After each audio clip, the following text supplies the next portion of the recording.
Thank you, Mr. Speaker. You know, today, Representative Thomas Massie, who is a budget hawk who walks around with the debt clock, which, by the way, I bought. It's $99 on his website, or on a website, talked about today that the Republican budget, if the Republican budget passes, the budget deficit doesn't get better, it gets worse. And then Elon Musk commented, and he said, "That sounds bad." Boy, that is awkward. I mean, you know how much we hate it when you guys fight amongst each other. And you know, so that wasn't enough, right? Then Representative Massie went to the meeting, the Republican meeting where the budget was being discussed, and he came out and he said, you know what, they convinced me. They convinced me that he's a no. And the reason he's a no is he said over the next 3 years, it's going to add almost $1 trillion to the debt. And he said, and that's in the most best case, the most rosy scenario. And then he said, that's a lie. Man. What's up, everybody? Major Retired Richard Ojeda here, and the Republican Party is a complete fraud, and Jared Moskowitz just tore the curtain down. Moscowitz got up and obliterated the GOP's talking points, using their own numbers against them. You know, so this clock that we have that has the debt, you know, it's still going up. Doge has not yet reversed it, and I say that as a member of the Doge caucus who wants to shrink the size of government and cut spending. But this 36, instead of your budget making it a 35, it's going to make it a 37. We're going to go to $37 trillion in debt. And so, look, if you pass this today, this idea about Doge or the Republicans being fiscal hawks or wanting to cut spending is no longer reality. These guys spent years ranting about government spending, waving debt clocks like they were holding the nuclear codes, warning that we were about to collapse under the weight of reckless budgets. And then what do? They pass a budget that makes the deficit worse. These so-called fiscal conservatives had one job: cut spending, reduce the deficit, and act like the responsible adults that they claim to be. Instead, they just added nearly $4 trillion to the deficit while gutting Medicaid and Medicare in the dead of night. Let's break this down.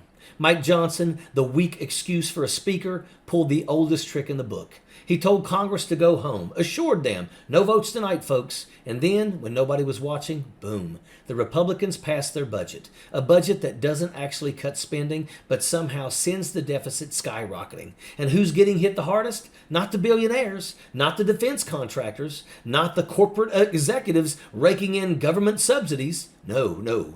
They went after the poor, the elderly, and the sick. Medicaid slashed, Medicare gutted, food assistance for working families chopped to pieces. The House narrowly passed a Republican budget resolution that calls for $4.5 trillion in tax cuts, the bulk of that going to the richest folks, and a $2 trillion reduction in federal spending over the course of the decade. Now, it doesn't mention Medicaid by name, but it directs the House Energy and Commerce Committee to cut $880 billion from programs it oversees, which, let me tell you, cannot be achieved without slashing Medicaid. Moscowitz made it plain and simple. Republicans can never again call themselves the party of fiscal conservatism. They can never again whine about reckless spending or balancing the budget. They had full control, and they threw away any credibility that they had left. This isn't about spending cuts. It's not about the economy. It's not about government waste. It's about cruelty. They are not interested in fixing spending. They want working class Americans to suffer while billionaires keep cashing in. And the second someone dares to call them out on it, they sneak in a late night vote and hope no one notices. Moskowitz exposed the whole scam, and that's exactly why they're trying so hard to shut him down. I was listening to Chairman Issa talk eloquently, quite frankly, about weaponization and free speech. And you know, it's funny, I'm literally just reading a tweet from Chairwoman Green from Georgia, who denied my ability today to wave on to an oversight committee hearing, which has been standard practice on Doge, as the first Democrat to join the Doge caucus, because I believe government should become more efficient and should learn how to spend less money. And not only did she deny it, she then took my letter requesting to come on, tweeting it out, saying she wasn't going to let me attend the hearing today on on foreign policy, on foreign spending, and I'm on the Foreign Affairs Committee. And so I was coming to talk about the repercussions of fighting China if we withdraw from the world. And I know the chairman's going to let me continue with my comments because he's a free speech advocate, unlike Chairwoman Green. And I was going to talk about how we can't fund the government anymore by CR, because if we refund it by CR, all the fraud, waste, and abuse that DOJ says they found, we would just refund all that fraud, waste, and abuse if we do it by CR. And the American people voted against the status quo, and so we can't continue government as the status quo. Jared Moskowitz is one of the biggest threats to the Republican Party's con game. And if you need proof, just look at Marge the Trainwreck Green's latest stunt. She barred him from speaking in a DOJ subcommittee hearing. That's right, the party that never stopped screaming about free speech and cancel culture just silenced a sitting congressman because they couldn't handle what he had to say. Moskowitz played by the rules. He followed standard House procedure to wave onto the committee. He wasn't trying to pull a stunt. He wasn't trying to hijack anything. In fact, he actually serves on the Foreign Affairs Committee, and the hearing was about foreign policy. But that didn't matter, because Marge the Trainwreck Green wasn't interested in fair play. She was interested in flexing her power. She denied his request, not because he didn't belong there, but because she knew he was going to call out the GOP's hypocrisy. Then, as if she wasn't already making a complete fool of herself, she ran to Twitter to brag about it. That's how these MAGA Republicans operate. They don't follow rules, they violate them, suppress opposition, then rush to social media to gloat about it. But Moskowitz, he didn't take the bait. Instead of whining about it, he played it smarter. He went straight to the chairman, Issa, a senior Republican, and called for leadership. That was a power move. Instead of letting Marge the Trainwreck Green turn this into another screaming match, he made Republicans answer for her behavior. And here is the best part. Issa had to admit that Moskowitz was right. He even apologized, saying this kind of stunt had never happened before. Would the gentleman yield? I would. There were two members, two former chairmen of Oversight, and I can say with certainty, neither one of us ever failed to respect that ability to wave on. You know, it's a tumultuous committee, but it's one that always supported that, and I apologize for what you experienced personally, because I didn't go through any trauma, but I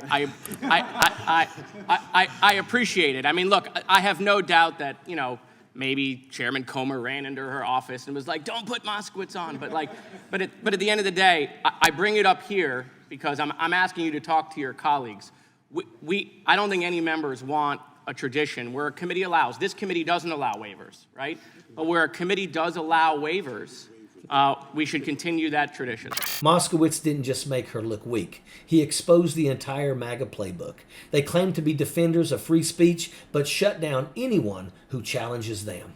They pretend to fight for government accountability, but refuse to allow real oversight. They rant about the deep state, but fill government positions with cronies and extremists. Marge the Trainwreck Green thought that she was making a power move, but instead she got humiliated. Even her own party had to clean up her mess. That's why Moskowitz is such a problem for MAGA. He's not just fighting back. He's making them answer for their own nonsense in real time with nowhere to hide. Jared Moskowitz isn't just calling out Republican corruption. He's dismantling it from the inside. That's why his decision to join the DOJ caucus raised some eyebrows. Why would a Democrat sign up for a group supposedly dedicated to cutting government spending when it's being run by MAGA extremists? The answer? It's simple. He's there to expose the grift. DOJ isn't about cutting waste or making government more efficient. It's a front. It's an excuse for Republicans to gut protections for working class Americans while handing out tax breaks to billionaires. It's about turning government into a machine that serves the ultra-rich and leaves everyone else behind. And Moskowitz, he saw the scam for what it was. By getting inside, he's forcing Republicans to answer for their own hypocrisy. They can't hide behind talking points when one of their own members is calling out the lies in real time. They claim to be fighting for fiscal responsibility, yet they just passed a budget that increases the deficit by $4 trillion. They pretend they're cutting waste, yet they refuse to touch corporate handouts and the military spending bloat. They say that they want a more efficient government, yet the second Moscowitz tries to hold them accountable, they shut him out. And here's the kicker. They don't know what to do about it. They can't kick him out because that would expose them as frauds. They can't shut him up because every time they try, he turns it into a headline. And they sure as hell can't debate him because he's got the facts and the numbers on his side. That is why Marge the Trainwreck Green had to silence him. That's why Republicans are scrambling to defend a budget that even their own members admit is a disaster. Moskowitz isn't just fighting MAGA. He's outmaneuvering them. He's playing chess while they're still figuring out how to flip the board over when they start losing. And the best part? This is just the beginning. Because Moskowitz isn't just exposing the scam. He's making sure the American people see it too. And the more people realize how much Republicans have been lying about the deficit, the economy, and government spending, the harder it's going to be for them to keep the con going. That's why they're so desperate to shut him up. But here's the thing, he's not going anywhere. And that is an absolute fact. Sappers clear the way, airborne all the way.